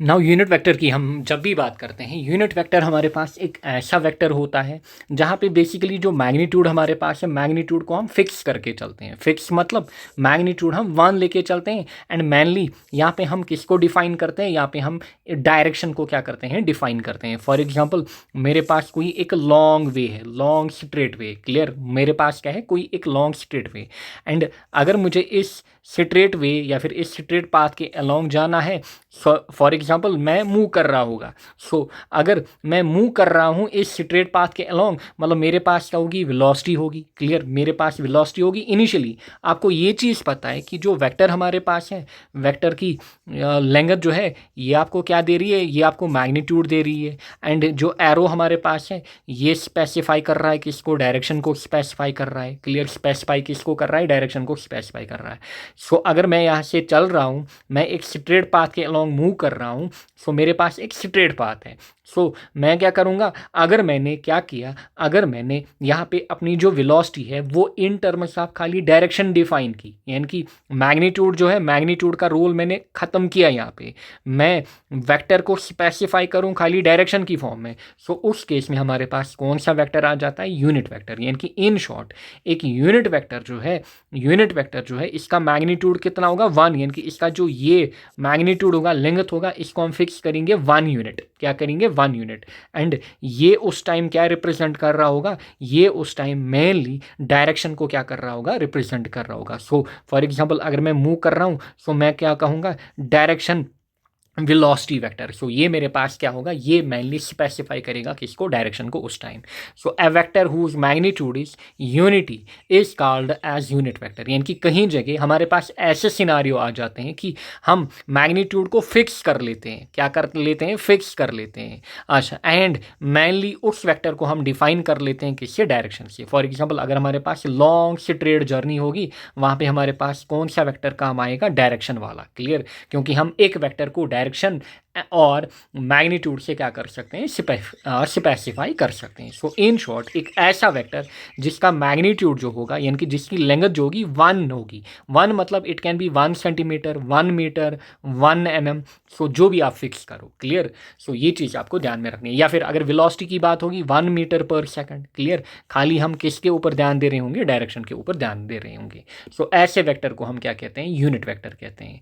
एंड जो यूनिट वेक्टर हमारे पास होता है, क्लियर, जो हमारे पास यूनिट वेक्टर होता है इसको हम रिप्रेजेंट करते हैं। फॉर एग्जांपल मैं कहूँगा यूनिट वेक्टर ए, इसके ऊपर हम कैप या फिर हैट लगा देते हैं। सो दिस इज हमारे पास वेक्टर ए हैट, इसको आप पढ़ोगे ए कैप या फिर ए हैट। सो मैंने क्या लिखा, ऐसे मैंने लिखा, इसको आप कहोगे ए कैप और ए हैट, यानी कि ए के ऊपर क्या है, कैप, या फिर ए के ऊपर हैट है। सो यूनिट वेक्टर को हम रिप्रेजेंट करते हैं बाय ए कैप या फिर एक्स कैप, जो भी आप लो। सो वेक्टर के ऊपर आपको क्या लगानी है, cap, and it is equal to, जो यूनिट वेक्टर हमारे पास होता है, it is equal to vector A divide by mathematically divide by magnitude of A. So it is हमारे पास वेक्टर ए डिवाइडेड बाय हमारे पास magnitude of A. So this is how you find mathematically unit vector. So unit vector किसके बराबर है हमारे पास mathematically? It is vector A divided by magnitude of vector A. Clear? Vector A divided by magnitude of vector A. And ये चीज़ भी आपने समझा कि यूनिट वेक्टर का काम हमारे पास या फिर यूनिट वेक्टर हमारे पास कब पिक्चर में आ जाता है। सो इन शॉर्ट यूनिट वेक्टर को आप डिनोट करते हो किससे? वेक्टर ए कैप से। क्लियर? ए कैप या फिर ए हेड से आप इसको क्या करोगे? डिनोट करोगे। आगे बढ़ते हैं। नेक्स्ट हमारे पास है इक्वल वेक्टर्स। इक्वल वेक्टर्स की जब हम बात करेंगे सो दो वेक्टर्स या फिर दो से ज़्यादा हो सकते हैं, दो या दो से ज़्यादा वेक्टर हमारे पास तब इक्वल होंगे अगर बेसिकली उनका मैग्नीट्यूड एंड डायरेक्शन हमारे पास क्या होगा? सेम। स्पेशली जो मैग्नीट्यूड हमारे पास है वो सेम होगा। क्लियर? वो हमारे पास क्या होगा? सेम होगा। फॉर एग्जांपल ये वेक्टर ए हमारे पास है एंड ये वेक्टर बी हमारे पास है। अगर आप देखोगे इनकी लेंथ, दोनों की लेंथ क्या है? सेम हमारे पास। सो दोनों की लेंथ आपको क्या दिख रही है? सेम दिख रही है। एंड ऑलरेडी आपने देखा लेंथ ऑफ वेक्टर क्या डिनोट करता है? मैग्नीट्यूड को। यानी कि इस केस में हमारे पास सेम मैग्नीट्यूड एंड डायरेक्शन है। सो देयरफॉर आप कहोगे ये जो वेक्टर ए है it is equal to vector B. So दो वेक्टर्स कब इक्वल होंगे? जब उनका सेम मैग्नीट्यूड एंड डायरेक्शन हमारे पास होगा। क्लियर? अगर एक वेक्टर की लेंथ ऐसे होती ए, दूसरे की ऐसे बी होती, सो इस केस में आप कहते कि वेक्टर बी जो है, मैग्नीट्यूड ऑफ वेक्टर बी जो है that is greater than magnitude of vector ए। तब ये इक्वल वेक्टर्स नहीं होंगे, तब ये अनइक्वल वेक्टर्स होते। क्लियर? नेक्स्ट हमारे पास है को इनिशियल वेक्टर्स। को इनिशियल देखिए ध्यान दीजिए, यहीं से आपको समझ आ रहा है को इनिशियल यानी कि इनका जो ओरिजिन होगा, जो इनिशियल पॉइंट होगा, दिस इज इनका ओरिजिन या फिर इनिशियल पॉइंट। इनका जो ओरिजिन होगा और इनिशियल पॉइंट होगा वो हमारे पास क्या होगा? वो हमारे पास सेम होगा। यानी कि इनके पास एक कॉमन इनिशियल पॉइंट होगा। सो अगर कोई वेक्टर ऐसे निकल रहा है यहाँ से वेक्टर ए, फिर ऐसे बी, फिर ऐसे सी, फिर ऐसे डी, क्लियर, फिर ऐसे डी हमारे पास, एंड अगर ये सेम पॉइंट से निकल रहे हैं सो हम क्या कहेंगे? ये वेक्टर्स क्या हैं? को इनिशियल वेक्टर्स। यानी कि इनका इनिशियल पॉइंट या फिर इनका ओरिजिन जो है दैट इज हमारे पास सेम। सो ऐसे वेक्टर्स को आप क्या कहोगे? ऐसे वेक्टर्स को आप कहोगे को initial vectors. Now practical life की अगर हम बात करें, प्रैक्टिकल एग्जांपल्स की अगर हम बात करें, कहाँ पे आपको ये कॉन्सेप्ट मिलेगा को इनिशियल वेक्टर्स का कहाँ पे आपको कॉन्सेप्ट मिलेगा? देखिए मैंने आपसे स्टार्टिंग में ही कहा क्या, जो वेक्टर्स हमारे पास हैं, वेक्टर्स की एग्जाम्पल में मैंने आपसे कहा डिस्प्लेसमेंट हमारे पास है, अच्छा वेलोसिटी हमारे पास है, एक्सेलरेशन हमारे पास है, फोर्स हमारे पास है। These are the examples of vectors. So generally हम बात करेंगे फोर्स की। क्लियर? हम जनरली बात करेंगे फोर्स की। सो अगर हम कोइनिशियल, फिलहाल कनकरंट आप भूलिए, फिलहाल आप कनकरंट को छोड़िए, कोइनिशियल पे ध्यान दीजिए, क्योंकि जो कोइनिशियल वेक्टर्स होते हैं दे आर आल्सो कनकरंट भी आगे आपको पढ़ने हैं। सो कोइनिशियल वेक्टर या फिर कोइनिशियल फोर्स की अगर मैं बात करूं, अगर फोर्सेस एक ही पॉइंट से क्या हो रहे हैं? एक कॉमन पॉइंट से ओरिजिनेट हो रहे हैं या फिर उनका ओरिजिन हो रहा है। सो एग्जांपल हमारे पास, फॉर एग्जांपल फैन हमारे पास, सीलिंग फैन आपको दिख रहा है कि यहाँ पे दिस इज सीलिंग हमारे पास। ये जो फैन हमारे पास है ये सीलिंग से ऐसे लटका हुआ है एंड इसके क्या होते हैं? ऐसे इसके आर्म्स होते हैं। सो होगा क्या, यहाँ से अगर आप देखोगे ये जो फैन लटक रहा है इसको कौन यहाँ पे सपोर्ट कर रहा है? जो टेंशन डेवलप होगा यहाँ पे, या फिर आप कहोगे जो स्ट्रेचिंग यहाँ पे डेवलप होगी। सो देयरफॉर ऐसे अगर आप देखोगे ऐसे, फिर ये इस हैंडल का होगा, फिर ये इस आर्म का होगा, फिर ये इस आर्म का होगा। यानी कि ये जो पॉइंट बेसिकली फैन को सपोर्ट कर रहा होगा, यहीं से बेसिकली फोर्सेस निकल रहे होंगे। सो देयरफॉर फोर्सेस इस कॉमन पॉइंट से फोर्सेस ओरिजिनेट हो रहे हैं। सो देयरफॉर ये जो फोर्सेस हमारे पास हैं दीज आर को इनिशियल फोर्स, क्योंकि ये एक ही कॉमन पॉइंट से ओरिजिनेट हो रहे हैं। जैसे कि एग्जांपल भी आप देख सकते हो, इसका वेट, जो फैन है इसका वेट किधर की ओर लग रहा होगा? नीचे की ओर लग रहा होगा। क्लियर? इसका वेट जो हमारे पास है वो नीचे की ओर लग रहा होगा एंड जो स्ट्रिंग्स हैं उनमें टेंशन ऐसे डेवलप होगा। सो दीज आर को इनिशियल वेक्टर्स, ये हमारे पास क्या है, को इनिशियल वेक्टर्स। या फिर tripod standing on a camera, sorry camera standing on a tripod. So ये मेरे पास है कोई ट्राइपॉड, ट्राइपॉड के ऊपर हमने क्या रखा है, कैमरा रखा हुआ है। सो देखिए ये हमारे पास है कैमरा, कैमरा का वेट जो है उसको सपोर्ट कर रहे होंगे कौन, जो ट्राइपॉड के लेग्स हैं ये इसको सपोर्ट कर रहे होंगे। एंड यहाँ से फोर्सेस ऐसे डेवलप हो रहे होंगे, ये जो लेग है इसमें ऐसे फोर्स डेवलप हो रहा होगा, इसमें ऐसे वेट इसका नीचे ट्रांसफ़र हो रहा होगा। सो ये बेसिकली एक कॉमन पॉइंट से ओरिजिनेट हो रहे हैं ये फोर्सेस। सो ऐसे फोर्स को हम क्या कहेंगे, coinitial force. So these are the examples जो आपसे एग्जाम में पूछ सकता है, आपके बोर्ड में, आपके कॉम्पिटिटिव एग्जाम में आपको क्वेश्चन दे सकता है मैच दी फॉलोइंग में। बताइए कहाँ पे कौन सा वेक्टर का कॉन्सेप्ट लग रहा है या फिर किस फोर्स का कॉन्सेप्ट लग रहा है। सो कोइनिशियल वेक्टर्स आपने इन शॉर्ट देखा अगर हमारे पास एक कॉमन ओरिजिन होगा या फिर इनिशियल पॉइंट होगा। नेक्स्ट हमारे पास है कनकरंट वेक्टर्स। देखिए two or more vectors are said to be concurrent when their line of action passes through a single common point even if the point is in different direction। ध्यान दीजिए यहाँ से भी आपको लग रहा होगा कि ये जो फोर्सेस हैं ये बेसिकली क्या है, कोइनिशियल। सो इसीलिए ऊपर लिखा था, जब आपने एग्जाम्पल पढ़ी आपने यहाँ पे लिखा था कनकरंट कोइनिशियल फोर्स, क्योंकि जो कोइनिशियल फोर्सेस होते हैं दे आर आल्सो कनकरंट, वो हमारे पास कनकरंट भी होते हैं।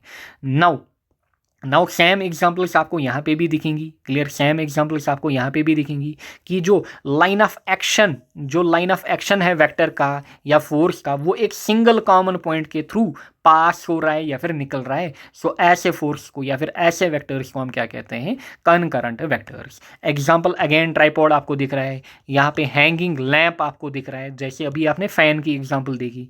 यहाँ पे क्रेन, हुक या लोड, फॉर एग्जाम्पल ये क्रेन का हुक होता है, ये ऐसे लोड उठा लेता है, क्लियर। सो यहाँ से फोर्सेस डेवलप हो रहे होंगे, क्लियर, यहाँ से इस पॉइंट से फोर्सेस यहाँ पे डेवलप हो रहे होंगे। सो दीज आर हमारे पास कनकरंट या फिर कोइनिशियल फोर्सेस। नाउ अब डिफरेंस क्या है कोइनिशियल एंड कनकरंट में। सो आपने एग्जाम्पल्स तो सेम ही देखी, अब डिफरेंस क्या है यहाँ पे समझिए प्रैक्टिकली कि डिफरेंस क्या है कोइनिशियल वेक्टर एंड कनकरंट वेक्टर में। देखिए पहले हम कोइनिशियल की बात करेंगे। कोइनिशियल में आपने देखा फोर्सेस जो हैं या फिर वेक्टर्स जो हैं, आप वेक्टर्स यहाँ पे लिखिएगा, जहाँ जहाँ फोर्स आएगा आप वेक्टर या फोर्स जो भी आपको अच्छा लगे। सो फोर्सेस शेयर ए कॉमन ओरिजिन। सो फोर्सेस जो हैं, for example this is vector ए, ये मेरे पास है वेक्टर बी, ये मेरे पास है वेक्टर सी। सो इनका एक कॉमन ओरिजिन है, सो इनका क्या है, एक कॉमन ओरिजिन है। एंड ये इनका क्या है, this is the line of action, ये इनका क्या है, इसको हम कहते हैं लाइन ऑफ एक्शन, यानी कि जिस लाइन के अलोंग ये लग रहे होंगे। सो ये इनका क्या है, लाइन ऑफ एक्शन जो मैं बना रहा हूँ। सो ये वेक्टर ए का लाइन ऑफ एक्शन, ये हमारे पास वेक्टर बी का लाइन ऑफ एक्शन, ये हमारे पास वेक्टर सी का लाइन ऑफ एक्शन, क्लियर, ये हमारे पास लाइन ऑफ एक्शन सी का। सो कोइनिशियल वेक्टर्स में क्या है, कोइनिशियल वेक्टर एक ही पॉइंट से निकल रहे होंगे। सो जब वेक्टर्स एक ही पॉइंट से निकल रहे होंगे सो ऐसे वेक्टर्स को हम कहेंगे कोइनिशियल वेक्टर्स। अब कनकरंट एंड कोइनिशियल में डिफरेंस क्या है समझिए, यहाँ पे अच्छे से समझिए। फॉर एग्जांपल ये हमारे पास है कोई ओरिजिन आई पॉइंट या फिर ओरिजिन कहिए, क्लियर, ओरिजिन कहिए या फिर आई पॉइंट कहिए। नाउ ये जो आई पॉइंट हमारे पास है, forces whose line of action intersect at a common point, जब ये इंटरसेक्ट कर रहे होंगे, यहाँ पे नहीं निकल रहे हैं एक पॉइंट से, बेसिकली हम यहाँ पे कहते हैं जब लाइन ऑफ एक्शन सेम होगा या फिर इंटरसेक्ट कर रहे होंगे एक कॉमन पॉइंट पे। नाउ अगर आप देखोगे यहाँ पे, अगर आप फॉर एग्जांपल वेक्टर एक्स पे ध्यान दीजिए, वेक्टर एक्स जो है, vector x this is the हमारे पास कॉमन पॉइंट, वेक्टर एक्स जो है वो ऐसे पुश कर रहा है किधर की ओर, कॉमन पॉइंट की ओर। यानी कि अगर आप इसका लाइन ऑफ एक्शन ड्रा करोगे ये ऐसे यहाँ पे आएगा। सो पहले आप क्या करो, ध्यान दीजिए, पहले आप क्या करो, इस एक्स का लाइन ऑफ एक्शन ड्रा करो, ध्यान दीजिए मैं यहाँ पे ड्रा कर रहा हूँ इसका लाइन ऑफ एक्शन। सो यहाँ पे आया। फिर वेक्टर जेड है, ध्यान दीजिए, वेक्टर जेड जो है वो यहाँ से निकल रहा है, इसका ओरिजिन यहाँ से है, ध्यान दीजिए, वेक्टर जेड जो है वो यहाँ से निकल रहा है, वो बेसिकली क्या हो रहा है, वो बेसिकली पुल आउटवर्ड हो रहा है, वो ऐसे निकल रहा है। बट अगर आप इसका लाइन ऑफ एक्शन देखोगे, लाइन ऑफ एक्शन मतलब आप ऐसे लाइन को ड्रा कर लेते हो, सो ये भी इस पॉइंट पे मीट कर रहा है। सिमिलरली जो वाई वेक्टर है वो ऐसे बेसिकली पुल आउटवर्ड हो रहा है। एंड अगेन अगर आप इसका लाइन ऑफ एक्शन देखोगे सो इसका लाइन ऑफ एक्शन देखिए, लाइन ऑफ एक्शन देखिए। सो अगेन ये यहाँ पे मीट कर रहा है। सो इन तीनों वेक्टर्स का, सो इसका लाइन ऑफ एक्शन यहाँ पे आ रहा है, इसका लाइन ऑफ एक्शन यहाँ पे आ रहा है, इसका लाइन ऑफ एक्शन यहाँ पे आ रहा है। सो जब तीन वेक्टर्स का लाइन ऑफ एक्शन एक कॉमन पॉइंट पे मीट कर रहा है, ऐसे वेक्टर्स को हम कहते हैं कनकरेंट। भले ही एक वेक्टर बाहर की ओर है, एक वेक्टर हमारे पास अंदर की ओर है, एक वेक्टर हमारे पास पुश इनवर्ड लग रहा है, दूसरा वेक्टर हमारे पास पुल आउटवर्ड लग रहा होगा, बट इनका जो लाइन ऑफ एक्शन है वो मीट कर रहा है एक कॉमन पॉइंट पे। ऐसे वेक्टर्स को हम कहते हैं कनकरेंट वेक्टर्स। आई होप आपको प्रैक्टिकली समझ में आया होगा difference. So two or more vectors are said to be concurrent when their line of action pass through a common single point. यहाँ पे हम लाइन ऑफ एक्शन की बात कर रहे हैं, ध्यान दीजिए। When their line of action passes through a common point, जब इनका लाइन ऑफ एक्शन एक कॉमन पॉइंट के थ्रू पास हो रहा होगा। यहाँ पे हम वेक्टर्स के ओरिजिन की बात कर रहे हैं। Two or more vectors having the same initial point या फिर सेम ओरिजिन, यहाँ पे हम खाली ओरिजिन की बात कर रहे हैं या फिर कॉमन पॉइंट की बात कर रहे हैं। यहाँ पे हम लाइन ऑफ एक्शन की बात कर रहे हैं। सो ये चीज़ें दिमाग में रखना। नेक्स्ट हमारे पास है collinear vectors. Two or more vectors are said to be collinear if they are parallel to the same line irrespective of their magnitude and direction। यानी कि ये बेसिकली क्या होंगे, फॉर एग्जांपल दिस इज हमारे पास वेक्टर ए, ये हमारे पास है वेक्टर बी। सो ये ए वेक्टर बी। सो देखिए ये दो वेक्टर्स हमारे पास क्या होंगे, कॉलिनियर होंगे। या फिर ये वेक्टर एंड ये वेक्टर हमारे पास क्या होगा, कॉलिनियर होगा। ये वेक्टर देखिए कॉलिनियर है। ये वेक्टर भले ही इनकी डायरेक्शन अपोजिट हो। सो ये तीन वेक्टर्स क्या हैं, दीज आर आल्सो कॉलिनियर। अच्छा क्या ये कॉलिनियर है, जी नहीं। देखिए ये वेक्टर इधर की ओर लग रहा है, ये इधर की ओर लग रहा है। सो ये बेसिकली पैरेलल कॉम्बिनेशन में नहीं है। So two or more vectors are said to be collinear if they are parallel to the same line irrespective of their magnitude. Clear. So अगर ये पैरेलल होंगे सेम लाइन के, क्लियर, यानी कि अगर मैं इनका लाइन ऑफ एक्शन दिखाऊं, इन शॉर्ट अगर इनका सेम लाइन ऑफ एक्शन होगा, ऐसे भी आप कह सकते हो, अगर इनका लाइन ऑफ एक्शन सेम होगा, लाइन ऑफ एक्शन क्या होगा, सेम होगा। फॉर एग्जांपल ये वेक्टर देखिए, यहाँ पे देखिए ये इसका लाइन ऑफ एक्शन है, ये इसका लाइन ऑफ एक्शन, या फिर आप कहोगे इनका लाइन ऑफ एक्शन अगर पैरेलल होगा। सो अगर वेक्टर इसका लाइन ऑफ एक्शन क्या होगा, पैरेलल होगा। सो देखिए ये इसका लाइन ऑफ एक्शन है, ये इसका लाइन ऑफ एक्शन है, यहाँ पे इसका लाइन ऑफ एक्शन देखिए इधर की ओर, देखिए ये इनका लाइन ऑफ एक्शन जो है वो पैरेलल नहीं है। सो जो ये एग्जांपल दी है, so it is an example of non collinear vector. So ये है non collinear, this is collinear collinear collinear collinear collinear.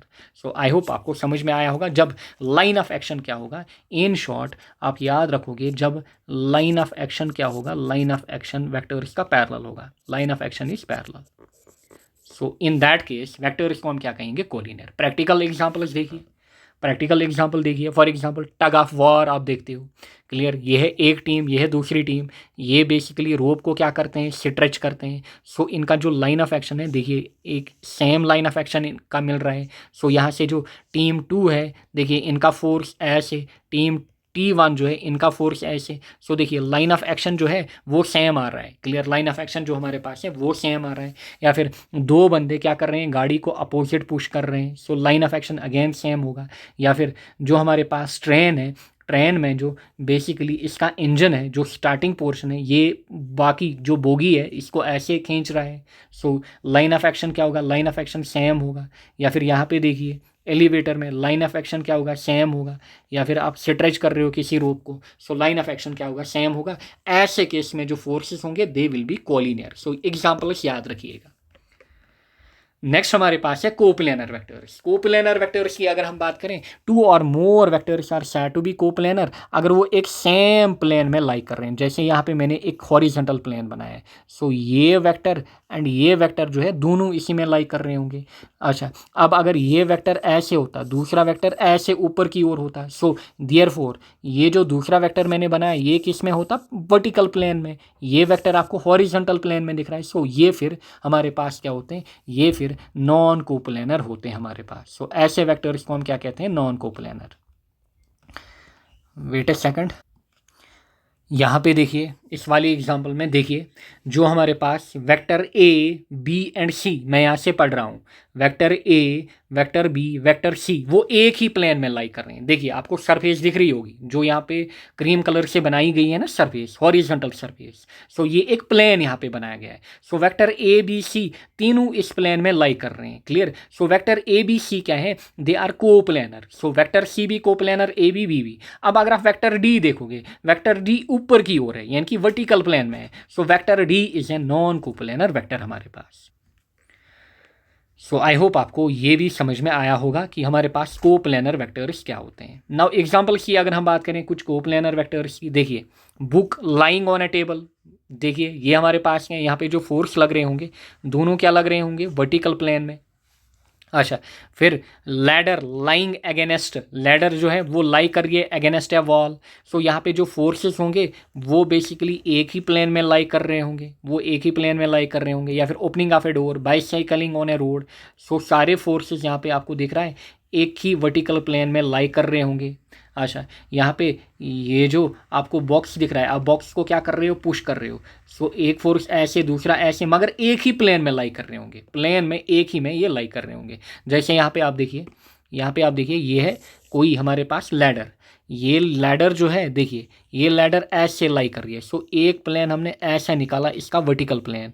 सो इसका फोर्स इधर की ओर लग रहा होगा, नीचे फ्रिक्शन इधर की ओर। सो दोनों इस प्लेन में लाई कर रहे हैं। या फिर वेट ऐसे लग रहा होगा इसका, क्लियर, वेट हमारे पास है ऐसे लग रहा होगा इसका, एंड यहाँ से नॉर्मल रिएक्शन ऐसी मिल रही होगी। सो सारे इस प्लेन में, जो मैं प्लेन दिखा रहा हूँ, सारे फोर्सेस इस प्लेन में लाई कर रहे हैं। अच्छा, एक और एग्जाम्पल देखिए, ऐसे 3D में आप समझिए, 3D में बेटर रहता है। देखिए ये मैंने ऐसे बनाया। सो देखिए ये मेरे पास क्या है, दिस इज वर्टिकल प्लेन, ये जो मैंने बनाया, एंड दिस इज हमारे पास हॉरिजॉन्टल प्लेन। ऐसे समझिए, ये हमारे पास क्या है, ये हमारे पास है हॉरिजॉन्टल प्लेन। आई बिलीव आपके टीचर ने 10th में आपको प्लेन पढ़ाया होगा जब आप लाइट का कॉन्सेप्ट पढ़ते हो, लॉज ऑफ रिफ्लेक्शन जब आप पढ़ते हो, वहाँ पे प्लेन का कॉन्सेप्ट होता है। नाउ देखिए ये मेरे पास है वर्टिकल प्लेन, एक वेक्टर मैंने ऐसे दिखाया, दूसरा वेक्टर मैंने ऐसे दिखाया वेक्टर बी, तीसरा वेक्टर मैंने ऐसे दिखाया वेक्टर सी, चौथा वेक्टर मैंने ऐसे दिखाया। सो ये सभी वेक्टर देखिए इनकी डायरेक्शन में अलग अलग दिखा रहा हूँ, बट ये सभी इस प्लेन में लाई कर रहे हैं। सो ये 4 वेक्टर्स क्या हैं, these are all coplanar. Clear, ये कोप्लेनर है। सिमिलर वे में अगर मैं इस हॉरिजॉन्टल प्लेन में क्या करता, वेक्टर्स को बना लेता, ये मेरे पास है कोई वेक्टर ए, ये मेरे पास है कोई वेक्टर बी, ये मेरे पास है कोई वेक्टर सी।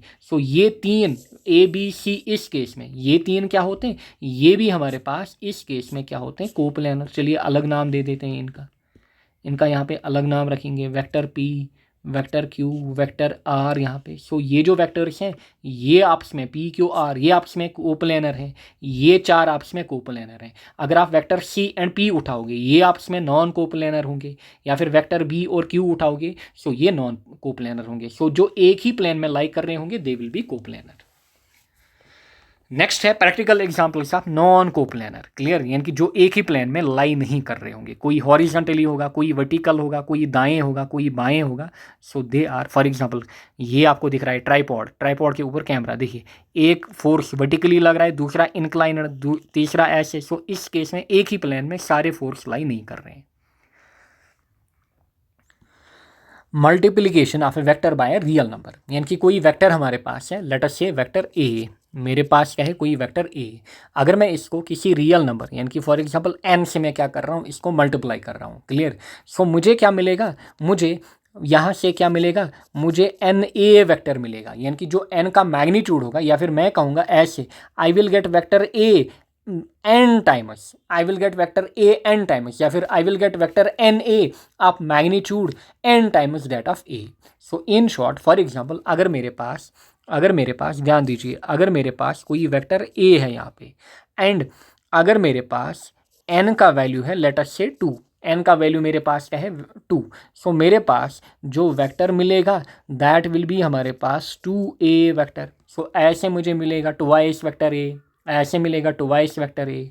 सिमिलरली मेरे पास है कोई वेक्टर ए, अगर n का वैल्यू फॉर एग्जांपल हुआ -2, so I will get a vector like this. So मुझे वेक्टर क्या मिलेगा, मुझे ऐसे वेक्टर मिलेगा ट्वाइस ए, बट इसकी डायरेक्शन क्या होगी आपकी बार अपोजिट, चाहे आप यहाँ पे माइनस लिखो या ना लिखो। क्यों? क्योंकि आपने यहाँ पे जो डायरेक्शन है वो वेक्टर की चेंज की। So in short the direction is same. अगर हमारे पास डायरेक्शन क्या होगी, ये है वेक्टर ए, जो एन आपने इसमें मल्टीपल किया, डायरेक्शन सेम होगी अगर एन पॉजिटिव होगा। ये है कोई वेक्टर ए, डायरेक्शन चेंज होगी यानी कि अपोजिट होगी अगर एन का वैल्यू नेगेटिव हुआ। So this is simply multiplication of a vector by a real number. So उतना इंपॉर्टेंट नहीं है, बस ध्यान रखिए। नेक्स्ट हमारे पास है addition of vectors. Now addition of vectors की जब हम बात करते हैं, जो वेक्टर हमारे पास होता है, वेक्टर को हम ऐड कर सकते हैं, सब्ट्रैक्ट कर सकते हैं, बट याद रखिएगा ओनली विथ अनदर वेक्टर या फिर another vector quantity having same unit. यानी कि वेक्टर्स को हम ऐड करते हैं, सब्ट्रैक्ट करते हैं, बट सेम यूनिट होना चाहिए, सेम यूनिट होना चाहिए। फॉर एग्जाम्पल की अगर हम बात करें, हम वेलोसिटी एंड वेलोसिटी यानी कि दो वेलोसिटीज़ को क्या कर सकते हैं, ऐड कर सकते हैं। क्यों? क्योंकि दोनों का यानी कि कैन बी एडेड, ऐसे लिखेंगे, यानी कि दो वेलोसिटी वेक्टर्स हमारे पास हैं, इनको हम ऐड कर सकते हैं। क्यों? क्योंकि दोनों के यूनिट्स क्या होंगे, यूनिट्स हमारे पास, for example v1 v2 vectors हमारे पास हैं, इनको हम ऐड कर सकते हैं। क्यों? क्योंकि v1 का यूनिट जो होगा इट विल बी मीटर पर सेकंड, v2 का, क्योंकि दोनों क्या हैं, वेलोसिटीज़ हैं, दोनों का यूनिट सेम होगा। सो हम हमेशा क्या करते हैं, सेम वेक्टर्स क्या करते हैं, जिनका यूनिट सेम होगा उन्हीं को हम क्या कर सकते हैं, ऐड कर सकते हैं, सब्ट्रैक्ट कर सकते हैं। अगर आप कहोगे फॉर एग्जांपल वेलोसिटी वेक्टर है आपके पास एंड दूसरा है फोर्स वेक्टर, आप इनको ऐड या सब्ट्रैक्ट नहीं कर सकते हो। सो ये चीज़ आपको ध्यान में रखनी है। सो अगर वेलोसिटी एंड वेलोसिटी वेक्टर है, सो हाँ उस केस में ऐड या सब्ट्रैक्ट कर सकते हो। अगर वेलोसिटी एंड फोर्स है, नहीं कर सकते हो उस केस में। ये चीज़ आपको ध्यान में रखनी है। नेक्स्ट, इसके दो रूल्स आपको याद रखने हैं। पहला, when two vectors are along same direction, जब दो वेक्टर्स हमारे पास क्या होंगे, सेम डायरेक्शन के अलोंग। फॉर एग्जांपल मेरे पास है कोई वेक्टर ए, ध्यान दीजिए, ये मेरे पास है कोई वेक्टर ए, ये मेरे पास है कोई वेक्टर बी, बट सेम है, यानी कि दोनों क्या है, फॉर एग्जांपल वेलोसिटी वेक्टर्स। सो अगर मैं इनको क्या करूं, अगर मैं इनको ऐड करूं, so I will get a single vector. So जो वेक्टर मुझे मिलेगा वो मिलेगा मुझे ए प्लस बी, यानी कि जो रिजल्टेंट वेक्टर मुझे मिलेगा वो क्या मिलेगा, ए प्लस बी। सो देयरफॉर इस केस में आप इनको क्या करते हो, डायरेक्टली ऐड करते हो। So when two vectors are along the same direction, आप लिखोगे they are added directly, comma लिखना यहाँ पे, फिर लिखना they are added directly, they are added directly. इनको हम डायरेक्टली ऐड कर लेते हैं। सिंपली आप लिखोगे ए प्लस बी। क्लियर? आप क्या लिखोगे, A plus B. Now when two vectors are inclined to each other, जब दो वेक्टर्स क्या होंगे, ये हमारे पास है कोई वेक्टर ए, अच्छा ये मेरे पास है कोई वेक्टर बी, ध्यान दीजिए, ये मेरे पास है कोई वेक्टर बी, ये क्या है, इनक्लाइनेड, ये मेरे पास है कोई वेक्टर बी, ये क्या है, इनक्लाइनेड।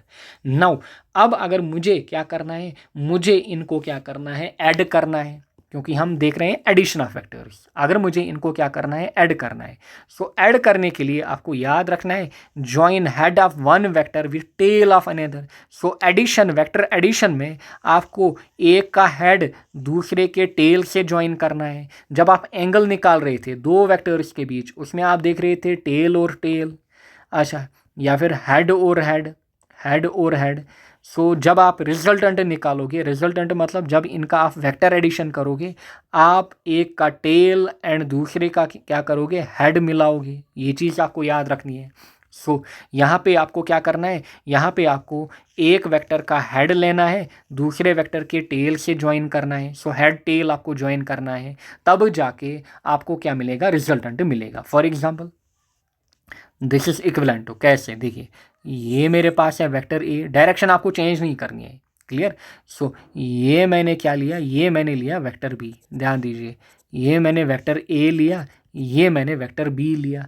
नाउ देखिए वेक्टर ए का हेड एंड फिर बी का यहाँ पे क्या मिल रहा है, टेल। सो जब ऐसे हमारे पास सिचुएशन आई, मीन्स जो ये हमारे पास है ये हमें क्या देगा, जो इस वेक्टर का क्या है, जो इस वेक्टर का ये पॉइंट है, यानी कि ए वेक्टर का क्या है, या फिर जो स्टार्टिंग वेक्टर हमारे पास है, स्टार्टिंग वेक्टर का आपको क्या लेना है, टेल, एंड जो टर्मिनेटिंग वेक्टर हमारे पास है, जो लास्ट वेक्टर हमारे पास है, this is initial vector and this is terminating, इसका आपको क्या करना है, हेड ज्वाइन करना है एक दूसरे वेक्टर से। इस वेक्टर को हम क्या कहते हैं, resultant vector R. Clear, resultant vector R. And ये जो रिजल्टेंट वेक्टर आर है ये किसके बराबर होगा, ये होगा basically vector A and vector B के बराबर। सो ये जो रिजल्टेंट वेक्टर हमारे पास होगा ये किसके बराबर होगा, vector A and vector B के बराबर, यानी कि इनका समीशन, क्लियर, इनका समीशन, वेक्टर एडिशन की हम बात कर रहे हैं। सो देयरफॉर जो रिजल्टेंट आपने निकाला, यानी कि यहाँ पे जो एडिशन आपने किया, एडिशन आपने ऐसे किया, क्लियर, यानी कि आर जो हमारे पास है it is A plus B. So R हमारे पास किसके बराबर, A plus B. So in short आपको क्या करना है, आपको ये चीज़ याद रखनी है कि आपको join head of one vector with tail of another vector. So जब आपको ऐसे इंक्लाइनड वेक्टर्स मिले एंड आपको एडिशन करना है, सो आपको क्या करना है, एक का हेड लेना है दूसरे का टेल। सो ए का हमने क्या लिया, हेड लिया, बी का टेल, इनको ज्वाइन किया। फिर हमें क्या करना है, जो इनिशियल वेक्टर था उसका जो टेल है एंड जो टर्मिनेटिंग वेक्टर है उसका जो हेड है उनको ज्वाइन करना है एक वेक्टर से, हमें क्या मिलेगा, रिजल्टेंट मिलेगा। सो आई होप आपको समझ में आया होगा कैसे हम वेक्टर्स का एडिशन करते हैं, कहाँ पे, जब इनक्लाइनड वेक्टर्स हो, क्लियर। एंड यही आर आपको निकालना है फिर जब आप triangle law of vector addition पढ़ोगे, जब आप parallelogram law of vector addition पढ़ोगे, जहाँ से आपके बोर्ड में डेरिवेशंस आती हैं। सो फिर आपको यही आर निकालना है। सो याद रखिएगा। नाउ रिजल्टेंट वेक्टर, ये जो आर हमारे पास है इसको हम क्या कहते हैं, रिजल्टेंट। ध्यान से देखिए रिजल्टेंट वेक्टर आपको कैसे मिलेगा, join head of one vector with tail of another, ये ऑलरेडी आपने ऊपर समझा। फिर जो रिजल्टेंट वेक्टर आपको मिलेगा ये R the magnitude and direction of resultant will give combined magnitude and combined direction of vector A। यानी कि जो वेक्टर R है ये होगा किसके बराबर, vector A plus vector B। Vector R होगा बराबर vector A plus vector B, यानी कि इसका जो मैग्नीट्यूड होगा वेक्टर R का ये होगा combined magnitude of vector A and vector B हमारे पास, या फिर इसकी जो डायरेक्शन होगी आर की वो एक कंबाइंड डायरेक्शन आपको देगी किसकी, vector A and vector B की। फिर vector addition is commutative property. Vector addition जो होती है इट्स ए क्यूमिटेटिव प्रॉपर्टी। क्यूमिटेटिव मतलब जो आर हमारे पास है इसका मतलब है हम लिख सकते हैं R is equal to A plus B, और हम लिख सकते हैं R is equal to B plus A. So vector addition पे फर्क नहीं पड़ेगा। So vector addition is a commutative property. So ये चीज़ आपको ध्यान रखनी है। सो वेक्टर एडिशन क्या है, क्यूमिटेटिव प्रॉपर्टी। सो अगर आप लिखोगे R is equal to A plus B या फिर R is equal to B plus A, so कोई इम्पैक्ट नहीं पड़ेगा। क्लियर। नेक्स्ट लाइन को समझिए एंड इसके बाद हमारा लेक्चर यहीं पे एंड होगा। नेक्स्ट लाइन को समझिए, if two vectors are of same magnitude then the resultant is equally far from both vectors. यानी कि अगर दो वेक्टर्स क्या होंगे, सेम मैग्नीट्यूड होंगे, then resultant is equally far from both vectors. फिर if two vectors are of different magnitude then resultant is inclined more towards the vector having greater magnitude.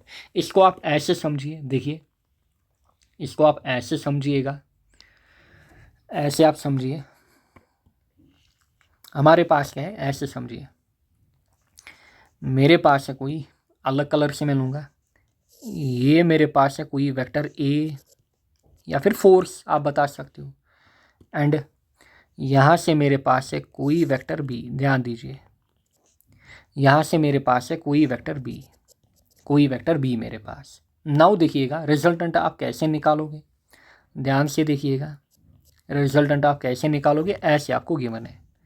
Now आपको याद रखना है, देखिए अगर वेक्टर्स ऐसे हैं so this will be angle between A and B, है ना, क्योंकि दोनों वेक्टर्स का क्या मिल रहा है, दोनों वेक्टर्स का टेल मिल रहा है। सो ये एंगल होगा between A and B. Now आपको क्या निकालना है, रिजल्टेंट। रिजल्टेंट निकालने के लिए आपको क्या करना है, हेड टेल ज्वाइन करना है। क्लियर, हेड टेल आपको ज्वाइन करना है। क्या करना है, हेड टेल आपको ज्वाइन करना है। आपको क्या करना है, हेड टेल आपको ज्वाइन करना है।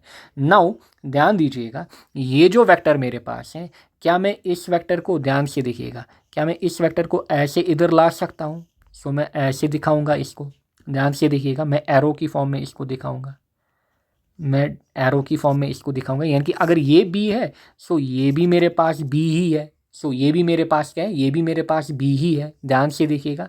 नाउ इसका मतलब क्या हुआ, ध्यान से देखिए, ये ए का क्या है, ये ए का हेड है, एंड ये जो पॉइंट है ये सेम वे में क्या बन रहा है, बी का टेल बन रहा है। सो यहाँ पे हेड और टेल मिल गए। इसका मतलब ध्यान से देखिएगा, इसका मतलब जो ये वेक्टर होगा हमारे पास, ये क्या होगा, ये रिजल्टेंट होगा।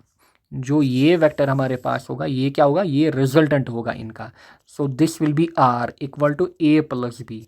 एंड यहाँ से देखिए मैं ए वेक्टर को, ध्यान से देखिएगा, मैं ए वेक्टर को ऐसे शिफ्ट कर सकता हूँ ना, बट मैं इसका रेप्लिका वहाँ पे दिखाऊंगा। ध्यान से देखिएगा, मैं ऐसे इसको डैशड फॉर्म में दिखाऊंगा। सो मैं इसको ऐसे क्या करूँगा, डैशड फॉर्म में दिखाऊंगा। सो देयरफॉर ये जो वेक्टर हमारे पास है दिस इज वेक्टर आर, यानी कि रिजल्टेंट इन दो का। सो ये इन दो का क्या है, ये इन दो का रिजल्टेंट है। एंड इसी को हम फिर क्या कहेंगे, इसी से देखिए यहाँ पे क्या बन गया, एक पैरेललोग्राम। सो यहीं से हम डिफाइन करेंगे फिर parallelogram law of vector addition. So इस को हम दिखाएंगे किस में, जब हम पढ़ेंगे क्या, triangle law of vector addition. So ऐसे हम दिखाएंगे फिर आपको क्या, parallelogram law of vector addition. I hope आपको चीज़ें सिंपल वे में समझ में आ रही होंगी, ज़्यादा कॉम्प्लिकेटेड इनको नहीं बनाना है। सो ये तो आपने पैरेललोग्राम समझा। अब इन दो लाइन्स को समझिए, ये जो दो लाइन्स यहाँ पे लिखी है इनको समझिए। देखिए हमने क्या कहा, if two vectors are of same magnitude then the resultant is equally far from both vectors। अगर ये दो वेक्टर्स का सेम मैग्नीट्यूड है, यानी कि लेंथ इनकी सेम है, सो दोनों वेक्टर क्या होंगे, इक्वली दूर होंगे। यानी कि वेक्टर ए और वेक्टर बी जो होंगे ये रिजल्टेंट से इक्वली दूर होंगे। यानी कि ये जो एंगल होगा, अगर ये फॉर एग्जांपल 45 होगा, ये भी 45 होगा। क्लियर। अगर ये एग्जाम्पल फॉर एग्जाम्पल 60, ये एंगल 60 हुआ ए और आर के बीच, ये एंगल भी हमारे पास 60 होगा। सो इस केस में ये दो एंगल्स जो होंगे वो सेम होंगे। कब, जब ए और बी क्या होंगे, इनकी लेंथ सेम होगी, यानी कि इनका मैग्नीट्यूड सेम होगा। अब देखिए दूसरी बात। सो ये तो हमने इस पॉइंट को क्या किया, डिफाइन किया। सो ये मैंने पॉइंट 1 को डिफाइन किया। अब देखिए दूसरा point, if two vectors are of different magnitude. अगर वेक्टर्स क्या होंगे, वेक्टर्स अलग अलग मैग्नीट्यूड के होंगे। फॉर एग्जांपल वेक्टर ए को मैं बड़ा बनाऊंगा, ध्यान से देखिएगा, फिगर में ही आपको समझ आएगा, फिर आपको ये रटने की नीड नहीं है। सो देखिए वेक्टर ए मैंने बनाया थोड़ा बड़ा, वेक्टर बी जो है इसको मैं बनाता हूँ थोड़ा छोटा। क्लियरली आपको दिख रहा है, आपको अपनी आंखों से दिख रहा है, ए बड़ा है बी छोटा है। इसका मतलब ए बड़ा मतलब ए का मैग्नीट्यूड ज़्यादा है, बी का मैग्नीट्यूड कम। नाउ जब आप इसको इधर की ओर बनाओगे, यानी कि पैरेलली आप ऐसे इसको शिफ्टिंग करोगे या फिर ऐसे दिखाओगे, सो दिस इज हमारे पास वेट, ये मेरे पास सेम होगा बी, क्योंकि पैरेलल साइड्स इक्वल होते हैं। अच्छा, सिमिलर वे में, अच्छा पहले हम रिजल्टेंट ड्रा करते हैं। सो रिजल्टेंट कब, जब इनिशियल वेक्टर का क्या होता है, इनिशियल वेक्टर का टेल एंड जो टर्मिनेटिंग वेक्टर है उसका क्या है, उसका हेड आप मिलाते हो, यानी कि first vector and last vector को आप क्या करते हो, ज्वाइन करते हो। सो यहाँ से आपको क्या मिलेगा, रिजल्टेंट मिलेगा। So this is R. And similar way में ए को ऐसे आप दिखाओगे पैरेललोग्राम के अंदर, सो ये भी ए होगा। नाउ आपको क्लियरली दिख रहा है, सो ए हमारे पास क्या था, ए का मैग्नीट्यूड बड़ा था। नाउ जो आर है, आर बिल्कुल किसकी तरफ लाई कर रहा है, आर ए की तरफ लाई कर रहा है ज़्यादा। मीन्स आर और ए के बीच एंगल कम होगा। फॉर एग्जाम्पल ये 30 डिग्री होगा एंड बी और आर के बीच एंगल ज़्यादा होगा, ये 60 डिग्री होगा। मीन्स अब जो वेक्टर ए है ये क्लोज होगा टू आर, या फिर ये मोर टू नियरर होगा आर के। So if two vectors are of different magnitude then resultant is inclined more towards the vector having greater magnitude. यानी कि जिसका मैग्नीट्यूड ज़्यादा होगा रिजल्टेंट उसी की तरफ ज़्यादा इंक्लाइंड होगा, यानी कि उनके बीच कम एंगल होगा, यानी कि ये उसी की तरफ ज़्यादा इंक्लाइन होगा एंड इससे दूर जाएगा थोड़ा। समझ में आ रहा होगा आपको। सो यहाँ पे बड़ा एंगल, यहाँ पे छोटा एंगल बन रहा होगा, मतलब आर जो रिजल्टेंट है वो ज़्यादा किसकी तरफ है, ए की तरफ इंक्लाइंड है। सो दिस इज हाउ रिजल्टेंट आपको समझ में आया होगा। सो इसी हिसाब से आपने रिजल्टेंट समझा। सो नेक्स्ट लेक्चर में हम पैरेललोग्राम लॉ पढ़ेंगे, अच्छा ट्रायंगल लॉ पढ़ेंगे, फिर रिजल्टेंट निकालेंगे, एंगल निकालेंगे, मैक्सिमम रिजल्टेंट कब होगा, मिनिमम रिजल्टेंट कब होगा, ये सब केस हम देखेंगे। So this was the basic lecture vectors के ऊपर, बट जो लॉन्ग क्वेश्चन है वो आपके lecture number 2 and lecture number 3 जो हम वेक्टर्स के ऊपर पढ़ेंगे वहाँ से आएगा, बट यहाँ से ऑब्जेक्टिव्स वगैरह आ सकते हैं आपके एग्जाम में। सो लेक्चर 8, लेक्चर 9 एंड लेक्चर 10 हमें वेक्टर्स के ऊपर लगाना होगा। So thank you all, best of luck.